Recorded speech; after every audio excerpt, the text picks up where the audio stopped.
Just be obvious. Exercise 9.1, question number 6.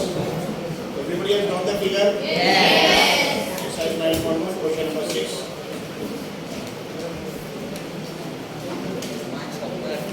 First thing क्या करना है आपको, सबसे पहले क्वेश्चन रीड करके आपको फिगर बहुत अच्छे से ड्रॉ करना है। और क्वेश्चन अगर आप पूरा ध्यान रखिए, पहले look in front everybody, no talking. When you read the question, read one sentence at a time. Ishan, पूरा अगर आप प्रॉब्लम रीड करेंगे तो कभी आप फिगर ड्रॉ नहीं कर पाएंगे। एक एक सेंटेंस आपको रीड करना है। देखिए फर्स्ट सेंटेंस क्या बड़ी, 1.5 metre tall boy standing at some distance from a 30 metre tall building. तो अगर यहाँ पे बहुत बार दिया रहेगा कि कोई भी लड़का लड़की या कोई भी person actually seeing on the building, building को देख रहे हैं, ट्री को देख रहे हैं, लेकिन उनकी हाइट नहीं दी, तो उनकी हाइट जीरो जूम कर रहे हैं। क्या जूम कर रहे हैं? तो वो ग्राउंड लेवल से देख रहे हैं। लेकिन कभी भी अगर दिया है कि बॉय इज टॉल 1.5 मीटर या 1.6 मीटर, बॉय गलती से अगर उसकी हाइट दिया तो आप उसको ड्रॉ करते हैं। बताइए सारी चीज कहाँ पे रहेगी? ग्राउंड, हवा में कुछ नहीं रहेगा। यानी बिल्डिंग भी शुरू होगी ग्राउंड से और लड़का भी खड़ा है कहाँ से? ग्राउंड से। तो लड़के की हाइट कितनी है? 1.5। सबसे पहले फिगर ड्रॉ करें तो सपोज ये आपका ग्राउंड है, this is the ground, it is the ground. So जो बॉय है, boy is also tall, this is the boy tall. How much है दिस? इज 1.5। पूरा आ जाएगा, दिस इज 1.5 है। 1.5। अब बॉय, ठीक है, 1.5 मीटर इन हाइट। देखिए अब 1.5 metre tall boy is standing at some distance from a 30 metre tall building. Building की हाइट भी दी है। बहुत सारे स्टूडेंट्स ने फिगर कैसे ड्रॉ किया था? बच्चे को तो यहाँ ड्रॉ किया था, लेकिन बिल्डिंग को यहाँ से ड्रॉ किया। मतलब बिल्डिंग हवा में रही क्या? This is the ground level. तो जो लड़का है वो भी एक्चुअली ग्राउंड पे रहेगा और बाद में फिर ये जो बिल्डिंग है वो भी ग्राउंड पे रहेगी। तो दिस इज द बिल्डिंग है, बिल्डिंग। और बिल्डिंग की हाइट कितनी दिया है? 30 मीटर। बिल्डिंग की हाइट है 30 मीटर, मतलब यहाँ से यहाँ तक पूरा complete this is 30 metre. This is the height of the building, this is the building.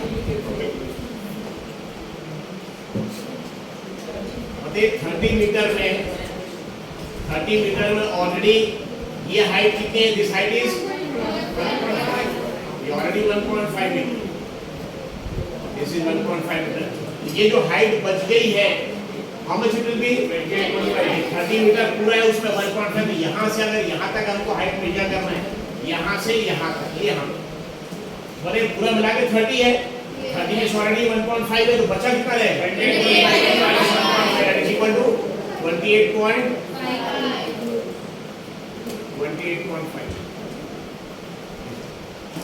Is it clear? अभी हमने सिर्फ पहला सेंटेंस ही रीड किया बस।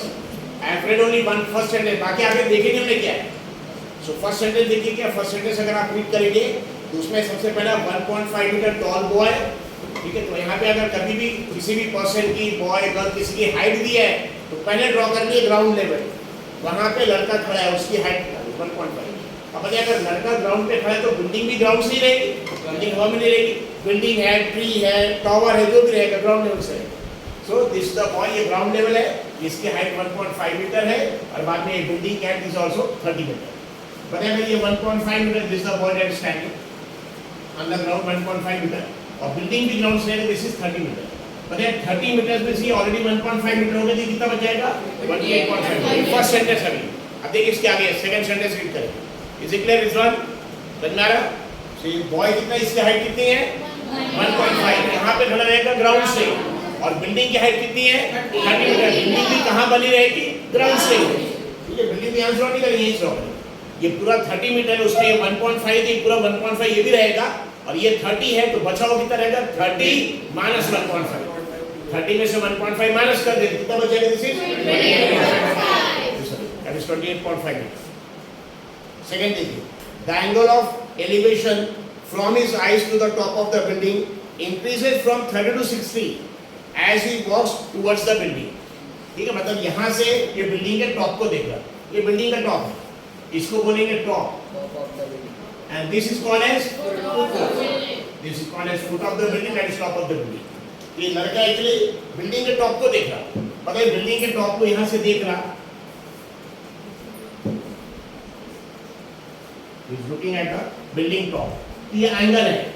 अब ये this boy is walking towards the building, ठीक है, अवे फ्रॉम द बिल्डिंग अगर रहता तो ऐसा रहता, लेकिन क्या दिया, towards the building, the boy is walking towards the building. यहाँ पे थोड़ी देर के बाद सपोज ये बच्चा यहाँ पे आ गया, दिस बॉय कम से यहाँ पे आ गया, तो एंगल ऑफ एलिवेशन चेंज हो गया। अब ये बताइए कि दोनों में से कौन सा एंगल ज्यादा रहेगा, ये पॉइंट ए का कि पॉइंट बी का? आप जितना पास जाएंगे, जैसे देखिए किसी भी चीज को, कोई भी ऊंची चीज को आप दूर से देखेंगे ऐसे देखना पड़ेगा, लेकिन कुतुब मीनार के एकदम किनारे खड़े होकर देखेंगे तो ऐसे देखना पड़ेगा, यस सर नो, और दूर से देखेंगे तो ऐसी बस रिवर्स आएगा। तो जितना आप किसी भी चीज के पास जाएंगे, ऊंची चीज के पास, उतना ऊंचा देखना पड़ेगा, तो एंगल ज्यादा रहेगा, बहुत इंपॉर्टेंट चीज है। देखिए यहाँ पे एंगल कम रहेगा, यहाँ पे एंगल ज्यादा। अगर ये लड़का यहाँ पे आके देख रहा तो और ऊपर देखना पड़ेगा उसको, इसलिए तो एंगल क्या हो जाएगा एक्चुअली और बढ़ जाएगा।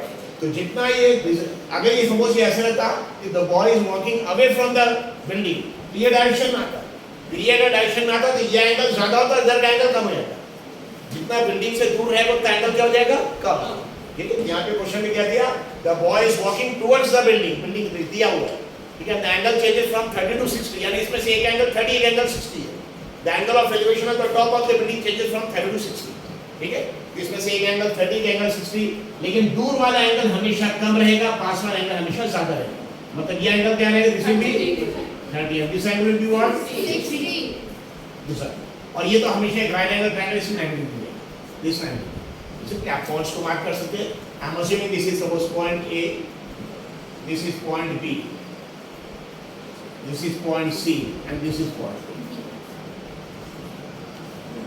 तो बताइए जो लड़का एक्चुअली ही walks from D to C, कितना डिस्टेंस कवर किया उसने, डी टू सी। जब पॉइंट डी पे और बिल्डिंग के टॉप को देख रहा पॉइंट डी से, तो एंगल था 30, फिर ये बिल्डिंग की तरफ जब पॉइंट सी पे रख के देखा तो एंगल 60 हो गया।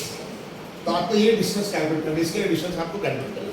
How much this distance, just sheet आगे देखो, the angle of elevation from his eyes to the top of the building increases from 30 to 60 as he walks towards the building. Find the distance he walked towards the building. क्या calculate करना है actually, कितना distance ये travel किया building पे, मतलब this distance ये आपको कैलकुलेट, ये डिस्टेंस आपको कैलकुलेट करना है। Assume suppose this distance x, तो डिस्टेंस कितना है suppose x, and this distance suppose y, assume this distance suppose x है, मतलब यहाँ से लेकर यहाँ तक का डिस्टेंस कितना, this is x and this distance is y and this is 28.5। अब ये ध्यान रखिए एक चीज, ये जो ट्रायंगल है वो ट्रायंगल नीचे से नहीं आ रहा, बल्कि एक ट्रायंगल है ABC, ये ट्रायंगल ABC, इसमें ABC, इसमें हाइट A से लेकर यहाँ तक लेंगे, A से लेकर B तक लेंगे, जिसकी वैल्यू 30 नहीं रहेगी, कितनी रहेगी 28.5, और बाद में ये विड्थ रहेगा y, दिस इज y, ठीक है। बाद में तो एक ट्रायंगल ABC आएगा, दूसरा ट्रायंगल आएगा ABD। क्या ABC ABD के अलावा दूसरा कोई ट्रायंगल इसमें है? ट्रायंगल ABC और ट्रायंगल ABD के अलावा भी कोई ट्रायंगल है इसमें? यस है। कौन सा ट्रायंगल है? ACD, लेकिन ये राइट एंगल ट्रायंगल नहीं है। देखिए A से C, C से D, D से, कोई बता सकती है एंगल कितना होगा? 120। देखिए पूरा एंगल बना दिया, एक लीनियर पे, ये पूरा स्ट्रेट लाइन है, स्ट्रेट लाइन में एंगल कितना बनता? 180 में से 60 हो गया, तो 180 में 60 माइनस करेंगे कितना बचेगा? Angle 180, obtuse angle, this is not 90 degree angle, is but obtuse angle. लेकिन आप ट्रिग्नोमेट्री में क्या यूज करेंगे? राइट एंगल ट्रायंगल, इसमें क्या एंगल 90 होगी, इसमें राइट एंगल, ट्रायंगल एक से ज्यादा, दो से ज्यादा है, लेकिन राइट एंगल ट्रायंगल सिर्फ दो ही है, ठीक है। एक ट्रायंगल कौन सा? ट्रायंगल ABC, और दूसरा ट्रायंगल कौन सा? AB। आपको क्या कैलकुलेट करना है? D से लेकर C तक की x कैलकुलेट करना है, x। इसलिए अब कभी भी ध्यान रखिए, जो ट्रायंगल के साइड की वैल्यू दी हुई है, जो ट्रायंगल के साइड की वैल्यू दी है, उसको हमको यूज करना है, उसको क्या करना है? उसको हमको यूज करना है, उसको यूज करके अननोन निकालना है। अगर आपने आपके इक्वेशन में पूरे अननोन x भी डाल दिया, y भी डाल दिया और कोई नोन वैल्यू नहीं है, तो आप कैलकुलेट नहीं कर पाएंगे। एक इक्वेशन में अगर एक अननोन है तो आप आराम से सॉल्व कर सकते हैं। कितना? एक इक्वेशन में कितना? एक अननोन। पता है अगर हम ट्रायंगल ABC लेंगे, ट्रायंगल ABC, क्या ट्रायंगल ABC का कोई साइड दिया हुआ है? कौन साइड दिया है? AB। इस AB को यूज करके क्या हम y निकाल सकते हैं? यस, y निकाल सकते हैं। क्या निकाल सकते हैं एक्चुअली? y। बाद में ट्रायंगल, जब हम राइट एंगल ट्रायंगल लेंगे, राइट एंगल ट्रायंगल ABC में AB की वैल्यू दी है, जो वैल्यू दी है वो हमारे लिए बहुत काम की, इसको यूज करना है। इस वैल्यू को यूज करके हम अननोन निकालेंगे, y निकालेंगे। बाद में दूसरा ट्रायंगल एबीडी, एबीडी बताइए एबीडी ट्रायंगल में ये भी मालूम है, ये मालूम है और ये वाई भी मालूम है। ये सब क्योंकि आप इसके बाद आपने कैलकुलेट किया, अब क्या कैलकुलेट करना आपको एक्स, तो आप एक्स निकाल सकते हो। ठीक है, जब ट्रायंगल हम लेंगे एबीसी, ये ट्रायंगल एबीसी, बताइए हर ट्रायंगल में सबसे पहले देखना है कि कौन सा एंगल दिया हुआ है। ट्रायंगल एबीसी में कौन सा एंगल दिया है? 60 डिग्री, 60 डिग्री। ठीक है, ट्रायंगल एबीसी में 60 डिग्री। अब इस एंगल के रेफरेंस हमको देखना पड़ेगा ट्रायंगल के कौन कौन से साइड्स की वैल्यू मालूम है या कौन से साइड्स की वैल्यू कैलकुलेट करना हमेशा याद रखिए। एप्लीकेशन ऑफ ट्रिग्नोमेट्री में क्या रहेगा? सबसे पहले एक राइट एंगल ट्रायंगल लीजिए। कौन सा राइट एंगल ट्रायंगल ले रहे पहले हम? एबीसी। उसमें एंगल की वैल्यू क्या दी है? 60। कोई बता सकती है एंगल कितना होगा? तीनों ट्रायंगल का ट्रायंगल मिला के 180 होता है, 180 में से 90 होगा, ये 90 हो गया। ये तो बाकी दोनों मिला के भी 90 होगा, ये 60 में कितना होगा? 30। उसका क्या जरूरत है? किसी भी ट्रायंगल के तीनों एंगल्स मिला के कितना होता है? 180। राइट एंगल ट्रायंगल में एंगल कितना है? 90। 180 में से 90 कम कर दे, कितना बच गया? 90। मतलब बाकी दोनों एंगल मिला के 90 होना चाहिए, उसमें ये 60 है तो 90 में 60 ये कम कर दे, बचा कितना? 30। उसको यूज करने की जरूरत है, इट इज नॉट रिक्वायर्ड। ठीक है, उसको यूज नहीं करेंगे। तो ट्रायंगल एबीसी सबसे पहले लेंगे triangle ABC, in triangle ABC, in triangle ABC. अरे कौन सा एंगल की वैल्यू मालूम है हमको? कौन सा एंगल की वैल्यू दी है? Angle c. उसकी वैल्यू कितनी है? 60 डिग्री। अब ये सबसे पहले एंगल देखिए, इस एंगल के बाद आप साइड देखेंगे। कौन से साइड? या तो जिस साइड की वैल्यू दी है उसको यूज करना है, या जिस साइड की वैल्यू हमको कैलकुलेट करना अननोन है वो यूज करना है। जिस साइड की वैल्यू हमको कैलकुलेट भी नहीं करना है या जिस साइड की वैल्यू हमको गिवन नहीं है वो साइड को हम इक्वेशन में यूज ही नहीं करेंगे। ठीक है, बताइए एंगल 60 डिग्री, इसका ये साइड को कौन साइड बोलेगा? क्या इसकी वैल्यू गिवन है? क्या इसको यूज करेंगे? और कितना यूज करेंगे इसकी वैल्यू? 30 नहीं, बहुत सारे इसकी वैल्यू 30 यूज कर लेंगे। 30 नहीं, कितना यूज करना पड़ेगा? क्योंकि ट्रायंगल ए से लेकर नीचे तक नहीं आ रहा, ट्रायंगल ए से लेकर बी तक और बी से लेकर सी तक, सी से ये ट्रायंगल। Is it clear? इसकी वैल्यू क्या यूज कर रहे हैं? ए बी यूज कर रहे हैं। बताइए यहाँ पे 60 डिग्री का अपोजिट साइड कितना है? 28.5 डिग्री। ठीक है, ये अपोजिट साइड। तो जो भी साइड की वैल्यू गिवन है उसको हमको यूज करना है। ठीक है, बाद में ट्रायंगल 60 डिग्री का इसको कौन साइड बोलेंगे? इसकी वैल्यू गिवन है क्या? नहीं। इसकी वैल्यू कैलकुलेट करना है क्या? यस, इसको भी यूज करना है। या तो अगर वैल्यू किसी की गिवन है तो भी यूज करना, वैल्यू कैलकुलेट करना तो भी यूज करना। बताइए ये जो साइड है एसी, इसको क्या बोलेंगे? क्या इसकी वैल्यू गिवन है? क्या इसकी वैल्यू कैलकुलेट करना है? तो उसको यूज नहीं करेंगे। यानी जिस ट्रिग्नोमेट्रिक रेशियो में हाइपोटेन्यूज आने वाला उसको यूज नहीं करेंगे। क्या यूज नहीं करेंगे? जिसमें क्या आएगा? हाइपोटेन्यूज। मतलब साइन में भी आएगा अपोजिट अपॉन हाइपोटेन्यूज, कॉस में भी आएगा एडजेसेंट अपॉन हाइपोटेन्यूज, मतलब दोनों यूज नहीं करना। tan में नहीं आएगा, tan में क्या आएगा? Opposite upon adjacent. इसलिए हम ट्रिग्नोमेट्रिक रेशियो कौन सी यूज करेंगे? क्या यूज करते हैं? तो सबसे पहला ट्रायंगल एबीसी लिया। इस ट्रायंगल में सबसे पहले देख लिए कि कौन सा एंगल दिया हुआ है, उस एंगल के रेफरेंस से साइड्स देखिए। इसका अपोजिट साइड गिवन है, यूज करेंगे उसको।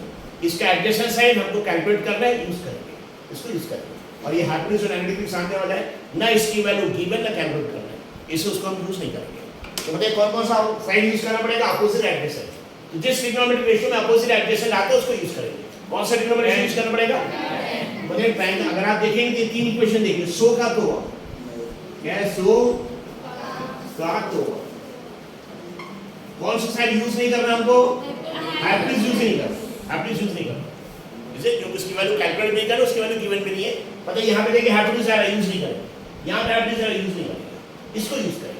tan is equal to opposite of adjacent, इसको यूज करेंगे। ये equation so in triangle ABC बताइए क्या आ जाएगा? tan के एंगल कितना tan के साथ? 60।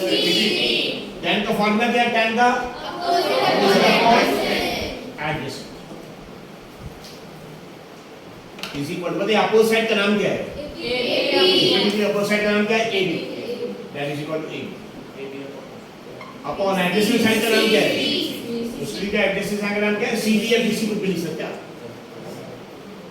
इज इक्वल टू AB की वैल्यू मालूम है हमको, AB की वैल्यू कितनी है?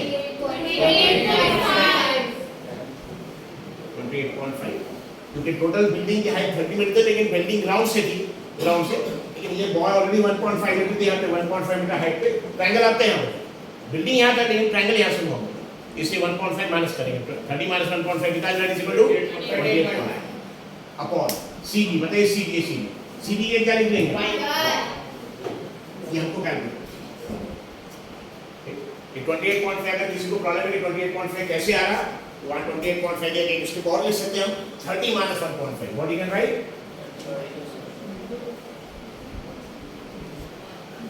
बताइए टोटल बिल्डिंग की हाइट ऊपर से नीचे तक कितनी है 30. लेकिन ट्रायंगल हमारे ए से लेकर बी तक आ रहा है, ट्रायंगल नीचे तक नहीं आ रहा. इससे ए बी की वैल्यू कितनी रहेगी 30 में से 1.5 को क्या करना पड़ेगा -30 minus 1.5 अपॉन ये y है. 30 minus 1.5 कितना that is equal to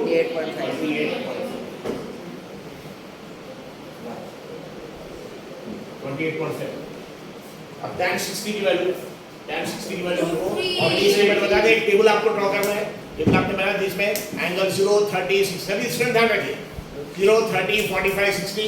sign की वैल्यू लिखने का मेथड क्या था 0 1 2 3 4 अपॉन 4 अंडर.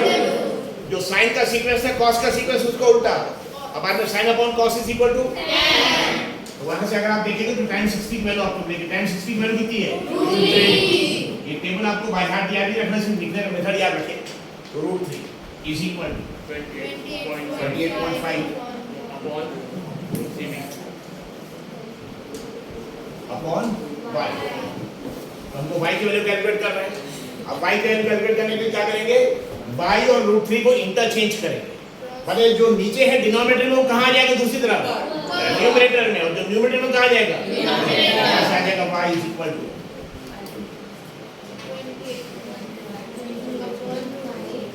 अपॉन 28.5. तो देखिए रैशनलाइज आप भी कर सकते हैं कि हमको y नहीं, हमको फाइनल आंसर किसका चाहिए x का. जब हमारे पास आंसर x का आ जाएगा तब रैशनलाइज करेंगे. जब आंसर आ जाएगा x का उसको कर लेंगे रैशनलाइज. तो y is equal to 28.5. तो क्वेश्चन में क्या दिया, एक लड़का है जिसकी हाइट कितनी है 1.5. बिल्डिंग के टॉप को देख लो, बिल्डिंग की हाइट 30 है, बिल्डिंग हाइट 30 और उसकी खुद की हाइट 1.5. तो ट्रायंगल की हाइट में 30 में से 1.5 माइनस करना पड़ेगा. समझ में आ रहा है कि 1.5 माइनस इसलिए ट्रायंगल की हाइट कितनी आ जाएगी, बिल्डिंग की हाइट 30 है, बिल्डिंग की हाइट 30 लेकिन बच्चे की हाइट 1.5 से ट्रायंगल की हाइट जो ट्रायंगल है खत्म कितना आ जाएगा 30 minus 1.5 दैट इज इक्वल कितना आ जाएगा 28.5. इसका नहीं सिर्फ स्टे ऐसे तो आप प्लेस हो जाएगी. लोरी नहीं सुना रहे तो दिस 28.5 क्या है. अब यहाँ रैशनलाइज कर सकते हैं आप, लेकिन हमको फाइनल आंसर y का नहीं, हमको क्या करना है ये जो बॉय है he is walking towards the building, building की तरफ चल रहा है और उसका एंगल टॉप का जो था 30 था वो चेंज होकर 60 हो गया. तो ये लड़का कितना चला बिल्डिंग की तरफ यानी x. ये boy actually how much he walk towards the building from D to C. This distance have to calculate. D से लेकर C तक डिस्टेंस क्या है x. तो हमको कैलकुलेट y नहीं करना, क्या करना है x. लेकिन डायरेक्ट हमको x नहीं मिलेगा. क्यों डायरेक्ट x क्यों नहीं मिलेगा, क्योंकि अगर सपोज x हमको कैलकुलेट करना है तो हमको ज्यादा ट्रायंगल जिसमें x आ रहा है उसको यूज करना पड़ेगा. और ट्रायंगल हमेशा राइट एंगल ट्रायंगल यूज करेंगे. यानी ट्रायंगल हमको x कैलकुलेट करने के लिए ट्रायंगल ABD यूज करना पड़ेगा. क्या यूज करना पड़ेगा ABD. लेकिन जैसे हमने ABD यूज किया तो x और y दो अननोन आ जाएंगे. क्या जाएंगे दो अननोन आ जाएंगे. तो उसमें से पहले एक अननोन y ऑलरेडी निकाल दिया. अब बताइए y अननोन है कि नोन. अब अगर ट्रायंगल ABC हमने ABD यूज किया बड़ा वाला ट्रायंगल तो y भी मालूम है 28.5 भी मालूम है, सिर्फ x बचा हुआ. x की वैल्यू हमको मिल गई. अगर किसी ने y कैलकुलेट किए बगैर पहले बार में बड़ा ट्रायंगल ABD यूज किया ABD और इक्वेशन लिखा tan 30 तो tan 30 अपोजिट 28.5 एडजेसेंट में x + y आ जाएगा. क्या जाएगा एडजेसेंट में पूरा आ जाएगा कंप्लीट ये ट्रायंगल में x + y जिसमें x भी अननोन y भी अननोन दो अननोन तो निकाल सकते हैं. इसलिए पहले हमने y कैलकुलेट कर लिया.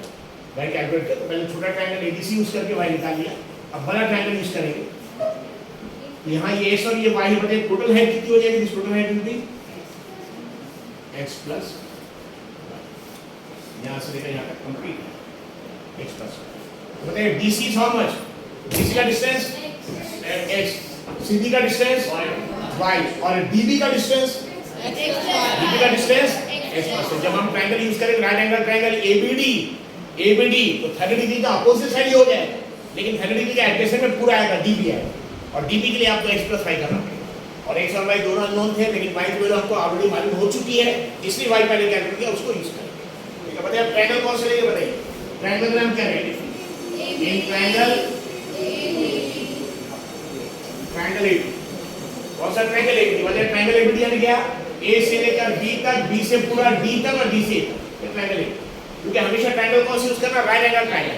अगर हमने ट्रायंगल ACD लिया ACD तो राइट एंगल ट्रायंगल नहीं हम निकाल नहीं सकते. ठीक है इसलिए ट्रायंगल कौन से है ABD. बताइए ट्रायंगल एबीडी में अब एंगल सबसे पहले देखिए ट्रायंगल एबीडी में कौन सा एंगल दिया, कौन सा एंगल दिया 30 ये एंगल दिया। अब इसके रेफरेंस से निकालेंगे अपोजिट साइड एडजेसेंट। बताइए 30 डिग्री का अपोजिट साइड कौन सा है एबी। क्या एबी की वैल्यू मालूम है? यस। कोई क्वेश्चन भी यूज करना पड़ेगा यस मालूम है। बाद में 30 डिग्री का ये एडजेसेंट साइड इसकी वैल्यू मालूम है क्या? कैलकुलेट करना है कैलकुलेट करना। और बताइए इसका एडजेसेंट साइड 30 का एडजेसेंट साइड क्या रहेगा? डी से लेकर सी तक रहेगा, सी से लेकर बी तक रहेगा, तो डी से लेकर बी तक रहेगा, डी से लेकर बी।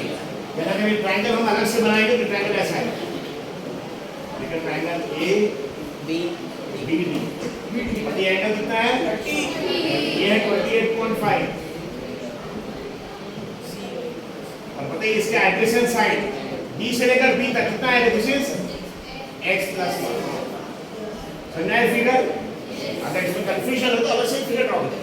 पर ये जो पहला ट्रायंगल था हमारा ABC तो सिंपल था ABC। इधर ध्यान रखें अंडरस्टैंड ABC सिंपल था। जब ट्रायंगल हम ABD ले रहे ABD ये बीच में एक लाइन आ रही है ना कंफ्यूज कर रही है, तो हम ABD बना लेंगे लाइन को छोड़ के, यानी A से लेकर B, B से D, D से A। तो बताइए AB की वैल्यू कितनी है 28.5, B से लेकर D तक पूरा कितना है x + 1। B से लेकर D तक x + 1 28। अब 30 डिग्री का एंगल है, उसका अपोजिट साइड 28.5, उसका एडजेसेंट कितना है x + 1। तो बताइए क्या यूज करना है हमको? अपोजिट यूज करना पड़ेगा, गिवन है और एडजेसेंट क्योंकि कैलकुलेट करना है। हाइपोटेन्यूज को यूज नहीं करना, हाइपोटेन्यूज सब यूज नहीं करना, इसलिए साइन कॉस यूज नहीं करेंगे। क्या यूज करना पड़ेगा? Angle ABD tan 30 = opposite upon बताइए tan 30 की वैल्यू कितनी होती है 1/3। अपोजिट साइड 28.5 अपोजिट साइड यानी क्या पता है उसका नाम क्या पहले opposite side upon adjacent side का नाम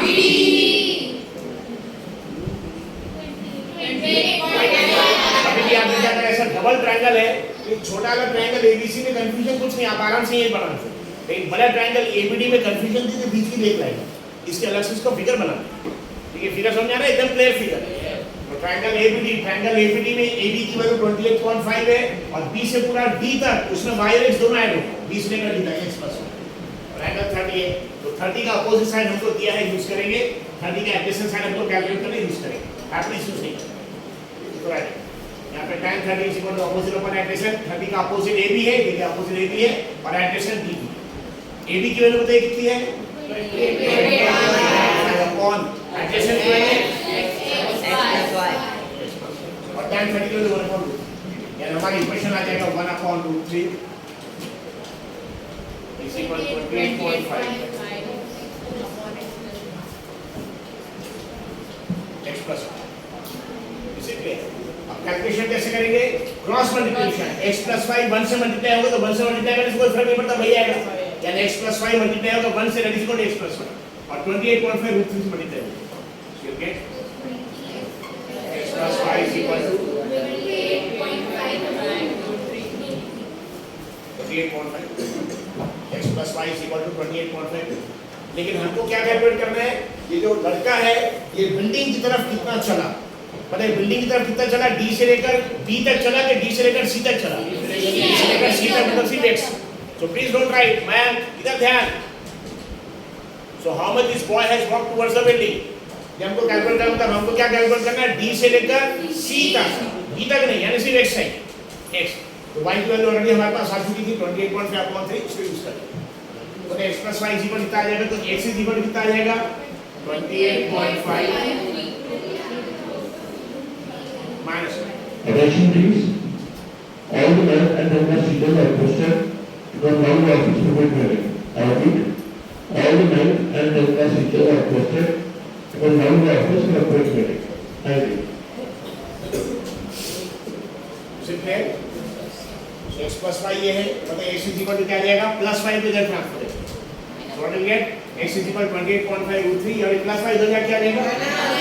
और y की वैल्यू हमको ऑलरेडी मालूम है। So x =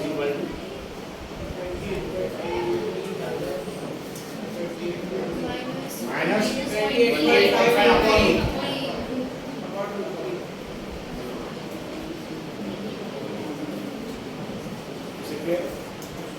इसको सॉल्व करने दो, solve 28.5 root 3 minus 28.5 upon root 3.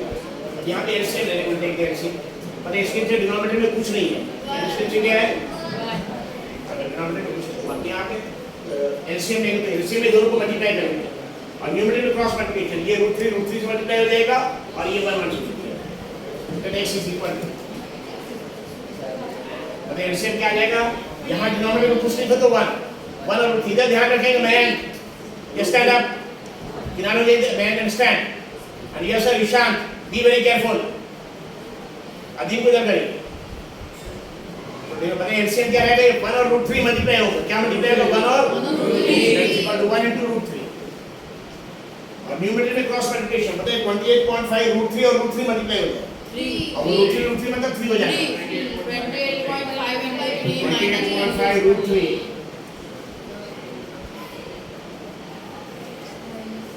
I'm taking all this ताकि आपको सब समझ में आए। So 28.5 root 3 मल्टीप्लाई होगा, root 3 का बीच में साइन कौन सा आएगा? ये 28.5 1 से मल्टीप्लाई होगा।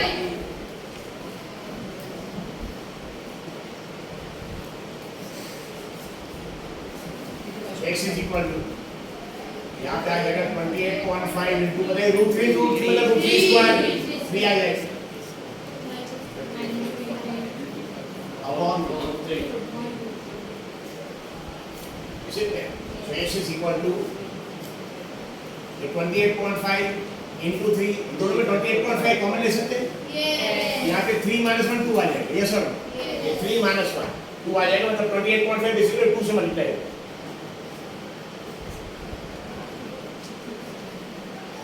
Is it clear? 28.5 कॉमन लिया तो यहाँ पे 3 आ गया और यहाँ माइनस क्या बना? into 1 था वो 1 है, 3 minus 1 is equal to,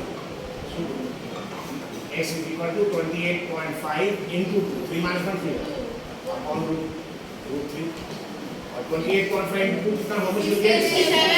58 का डबल कितना हो जाएगा? 56 upon 5 का डबल 1 57, लेकिन डिनोमिनेटर में देखिए root 3 यहाँ पे, नीचे ऊपर किससे मल्टीप्लाई करना पड़ेगा? root 3 57 upon root 3।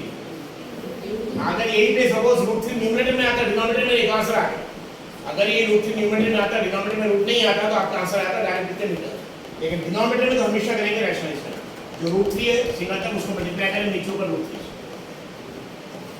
तो root 3 मतलब 3 आता है, x is equal to 57 root 3 upon 1 और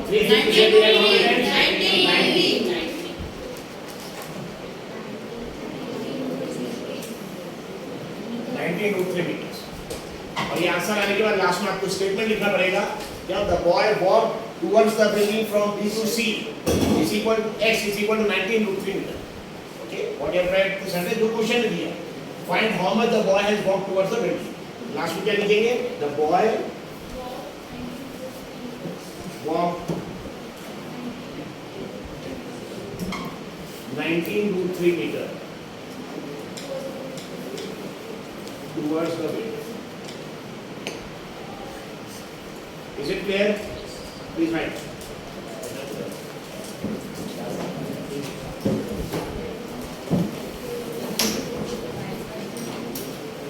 आपके कॉपी में पूरे यही स्टेप चाहिए। Yes sir. अगर ये स्टेप नहीं आपने अपने आप सॉल्व किया होगा कॉपी फाड़ देंगे। आपने लिखा होगा 2 बार क्या 10 बार सॉल्व किया होगा फिर लिखिए। Please write. I don't want written. Whenever I am giving, you have to write. All these steps I want है। इसमें जो 22 बार जैसे 3 minus 1 देखेगा आपको 3 minus 1 दिखा नहीं। You see all that? The boy walked 19 root 3 meter towards the building।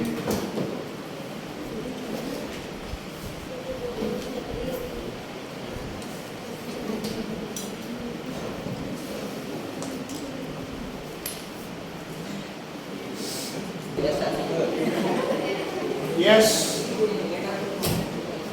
Exercise 9.1 question number 7 इधर ध्यान रखेंगे सभी students all of you। Keep everything down। हाथ खाली चाहिए बिल्कुल Rizwan. This is question number exercise 9.1 question number 7। Saurabh क्या दिया question number 7 में? What is given? क्या क्या है फिगर में? Yourself नॉट फर्स्ट बंदा देखिए what the figure? फिगर में क्या है?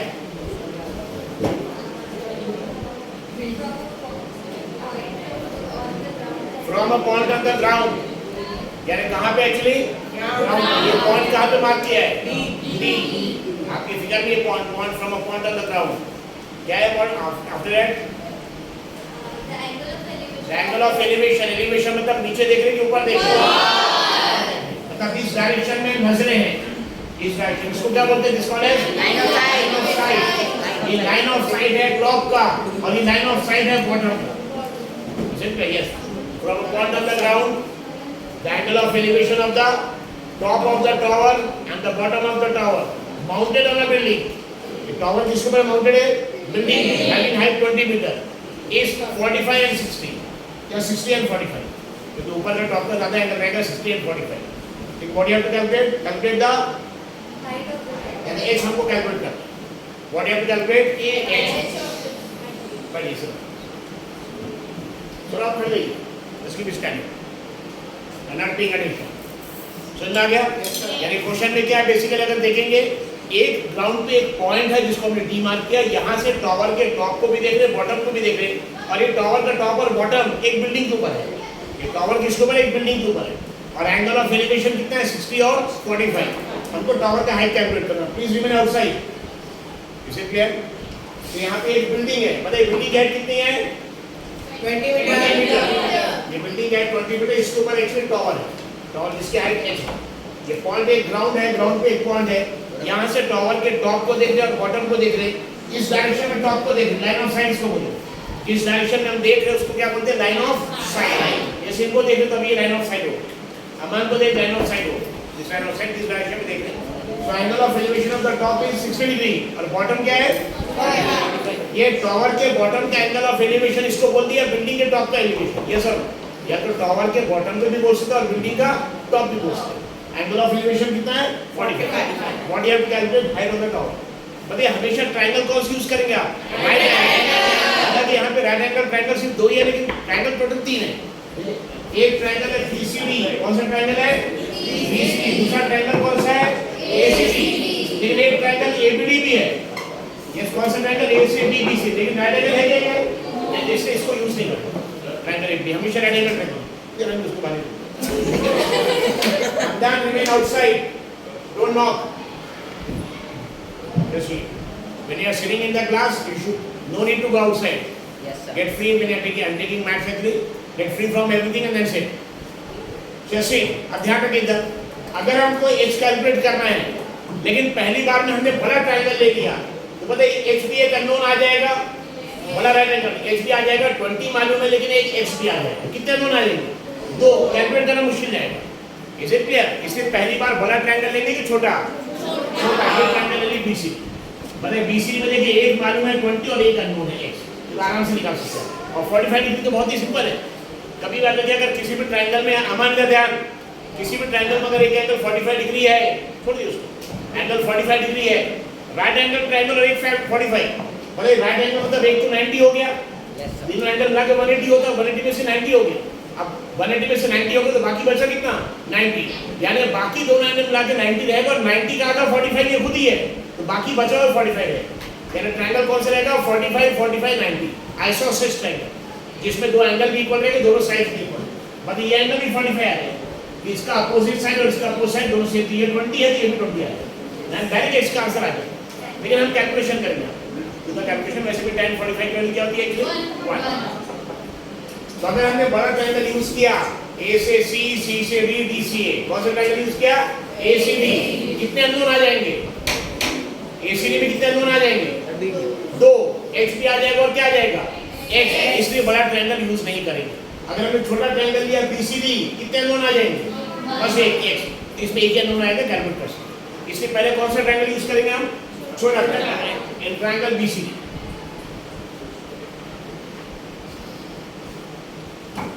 ट्रायंगल BCD, और हम ट्रायंगल BCD में सबसे पहले देखेंगे एंगल कौन सा दिया है, कि देखिए एंगल दिया 45, देखिए एंगल 45 डिग्री है, ये एंगल 45, तो सबसे पहले देखिए ट्रायंगल BCD में कौन सा एंगल दिए, अब इसके हिसाब से जो साइड्स की वैल्यू दिया है या जो साइड हमको कैलकुलेट करना है उसको देखेंगे अपोजिट कैरेक्टर, ये 45 डिग्री का कौन साइड है, इसकी वैल्यू मालूम, हाउ मच इट इज 20, अगर अपोजिट साइड की वैल्यू मालूम तो हमको अपोजिट यूज करना है, ठीक है, वैसे भी ज़्यादातर की इक्वेशन में tan यूज होता है, मैक्सिमम केस में प्रॉब्लम है, ठीक है, tan यूज अपोजिट। और ये 45 डिग्री का एडजेसेंट इसकी वैल्यू कैलकुलेट कर रहे हैं। क्यों एडजेसेंट क्यों कैलकुलेट कर रहे हैं, हाइपोटेन्यूज क्यों नहीं कैलकुलेट कर रहे हैं?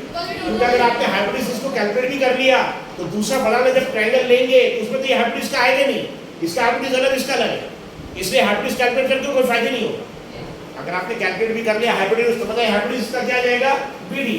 लेकिन ये जब दूसरा ट्रायंगल हम लेंगे कौन सा बड़ा वाला, पता है कौन सा, एसीडी, ये साइड ही नहीं आएगा उसमें, इसको कैलकुलेट करने को कोई फायदा नहीं। हाँ, बड़े ट्रायंगल एसीडी में ये साइड आने वाला है, एक्स आने वाला है, यस और नो, ये कॉमन साइड है एक्स। जो छोटे ट्रायंगल बीसीडी में भी आएगा और बड़े ट्रायंगल एसीडी में भी आएगा, तो छोटे ट्रायंगल में इसकी वैल्यू कैलकुलेट करके इसको बड़े ट्रायंगल में यूज करते हैं, इससे हाइपोटेन्यूज यूज होगा। Is it clear? तो बताइए सबसे पहले छोटा ट्रायंगल लेंगे क्योंकि एक ही अननोन आएगा बीसीडी, इसमें 45 डिग्री का अपोजिट साइड की वैल्यू हमको मालूम है तो इसको यूज करेंगे। और 45 डिग्री का एडजेसेंट हम कैलकुलेट कर ले, क्यों कैलकुलेट कर ले, क्योंकि जब छोटे ट्रायंगल में x की वैल्यू आ गई तो बड़े ट्रायंगल जब हम यूज करेंगे राइट एंगल ट्रायंगल तो उसमें x की वैल्यू उसमें भी यूज होगी, तो उसमें x की वैल्यू आ जाएगी, तो वहां से x कैलकुलेट कर सकते हैं। ट्रायंगल बीसीडी तो अपोजिट भी यूज करना और क्या यूज करना है, एडजेसेंट। तो कौन सा ट्रिग्नोमेट्रिक फंक्शन में अपोजिट एडजेसेंट रहेगा, tan। तो tan 45 is equal to opposite upon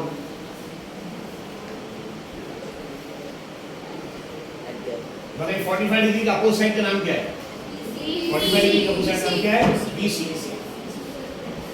adjacent side का नाम क्या है, BC। BC और adjacent side BC is equal to BC की वैल्यू हमको मालूम होना चाहिए, 20 और एडजेसेंट साइड का नाम क्या है, देखिए यहाँ पे BC भी यूज कर सकते हैं आप, लेकिन बताइए BC लिखेंगे दो अल्फाबेट लिखना पड़ेगा, x में कितना अल्फाबेट, इससे ज़्यादा अच्छा रहेगा आप साइड पे x y वगैरह सब मार्क कर तो आपका प्रॉब्लम आसान हो जाएगा। अब tan 45 की वैल्यू क्या होती है, 1। आप देखेंगे tan 45 is equal to 1 is equal to 20 upon x, देखिए x का 20 आ जाएगा। अब ये देखिए राइट है, आप पहले आइसोसेलेस ट्रायंगल है, ये 45 डिग्री तो ये भी 45 डिग्री आएगा, इसका अपोजिट 20 तो इसका अपोजिट ये भी कितना आ जाएगा, 20 आ जाएगा, यहाँ से क्या आएगा। अब क्रॉस मल्टीप्लिकेशन 1 into x कितना आएगा, x, यानी x is equal to how much, 20। बताइए x कैलकुलेट करने से फायदा क्या हुआ, जब हम बड़ा ट्रायंगल लेंगे ACD बड़ा ट्रायंगल तो ये x उसमें भी आएगा, ठीक है, x उसमें भी आएगा। अगर छोटे ट्रायंगल का हम हाइपोटेन्यूज कैलकुलेट कर लेते थे BD तो बड़े ट्रायंगल को काम ही नहीं आता, इसलिए हाइपोटेन्यूज कैलकुलेट करके कोई फायदा नहीं। अब बताइए x की वैल्यू जो अननोन थी अभी भी अननोन के नोन, अब x नोन है। अब बताइए अगर बड़ा ट्रायंगल हम लेंगे भी तो बताइए x की वैल्यू भी मालूम है 20, ये भी 20 से एक ही नोन रहेगा। अब हम कैलकुलेट कर सकते हैं, अब बड़ा ट्रायंगल यूज करके तो पहले छोटा ट्रायंगल यूज करके हमने x निकाल लिया और उसको यूज करके बड़े ट्रायंगल में x की वैल्यू आ जाएगी। मतलब ट्रायंगल का नाम क्या लेंगे, ट्रायंगल बड़ा ट्रायंगल, क्या नाम है ट्रायंगल का, ACD, ट्रायंगल ACD।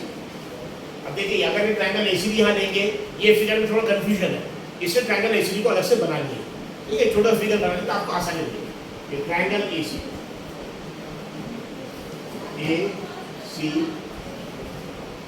बताइए इसकी वैल्यू क्या है, ये 60 डिग्री, इसकी वैल्यू कितनी आपको उस साइड की, अच्छे से वो देख के बोलिए।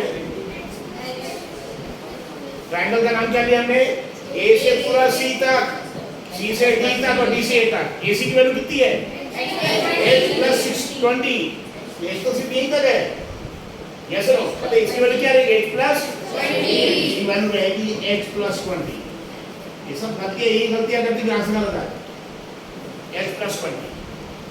जिसमें कौन सा ट्रायंगल लिया, A से कहाँ तक, C तक, C से D और D से A तक बड़ा ट्रायंगल, जिसमें ये h से कितना ही है, कवर की हाइट को कैलकुलेट कर h और बाद में ट्रीटमेंट h plus 20।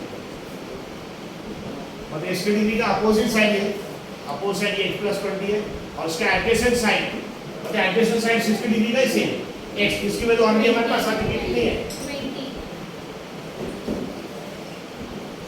इससे जब बड़ा ट्रायंगल लेंगे छोटा ट्रायंगल उसको दिखने में आसान है, मतलब छोटा ट्रायंगल समझ में आ जाएगा, B से लेकर C तक, C से D तक, D से B तक, यस सर, ये 20 है, ये x है। जब भी आप बड़ा ट्रायंगल तो फिगर को एक अलग से बना लीजिए, ठीक है, छोटा फिगर, ताकि कंफ्यूजन नहीं हो।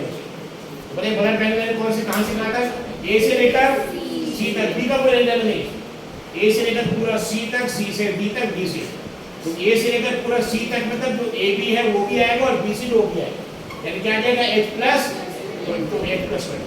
हमारे में एडजेसेंट साइड तो यही रहेगा x डिस्टेंस 20। अब पता है इसका अपोजिट साइड हमको यूज करना है, एडजेसेंट भी यूज करना है, क्या आ जाएगा अपोजिट एडजेसेंट करके यूज करना पड़ेगा tan 60 is equal to opposite upon adjacent। tan 60 पर कितनी है √3 is equal to opposite side, मतलब 60 डिग्री का अपोजिट साइड का नाम क्या है AC, एडजेसेंट साइड का नाम AD, जो अपोजिट साइड का नाम है AC और एडजेसेंट साइड का नाम है DC। ये 60 डिग्री का अपोजिट साइड AC वो पूरा बड़ा AC लेकर C तक, जिसमें h प्लस 20 यूज करें, पर एडजेसेंट साइड कितना है DC। तो √3 is equal to मतलब AC की वैल्यू क्या है h प्लस 20 अपॉन DC के क्या लिखेंगे h, जिसकी वैल्यू हमको मालूम है इसके 20, that is equal to h plus 20 upon 20। Is it clear?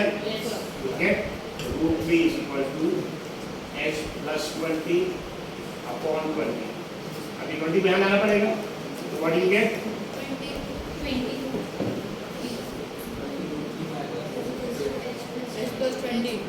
20 √3 is equal to h plus 20। Calculations में you have to be careful, mathematics की रूल है, रूल कैलकुलेशन जानिए अच्छे ध्यान रखिए। आपका जितना भी मैथमेटिक्स में डिफिकल्टी आ पूरे मार्क्स में तो उसका रिजल्ट बस ही कैलकुलेशन नहीं आता आपको सिस्टम में, तो is most important.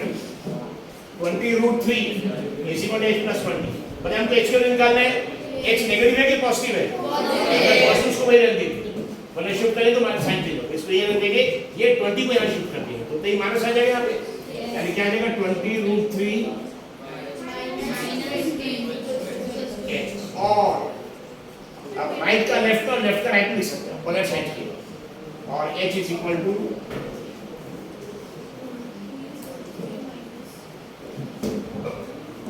Taking slowly, ठीक है, ताकि आपको समझ में अच्छे से।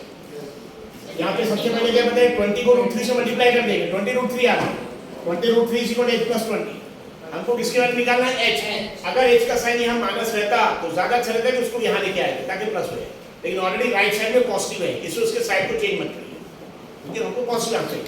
ये 20 में लाएंगे तो प्लस 20 का क्या आ जाएगा माइनस, यानी 20√3 माइनस 20 आ जाएगा, 20√3 माइनस 20 is equal to, या राइट वाला टर्म लेफ्ट में और लेफ्ट वाला टर्म राइट में आप लिख सकते हैं, h is equal to 20√3।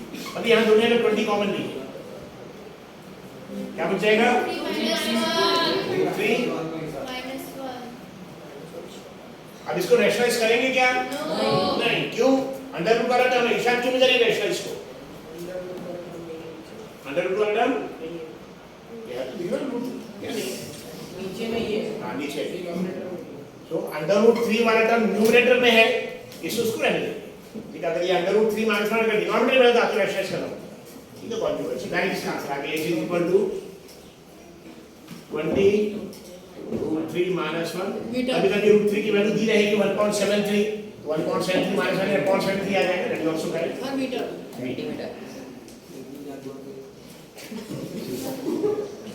h is equal to 20 √3 minus 1 metre. इस बार इसको रैशनलाइज क्यों नहीं किया? Yes, very nice, good,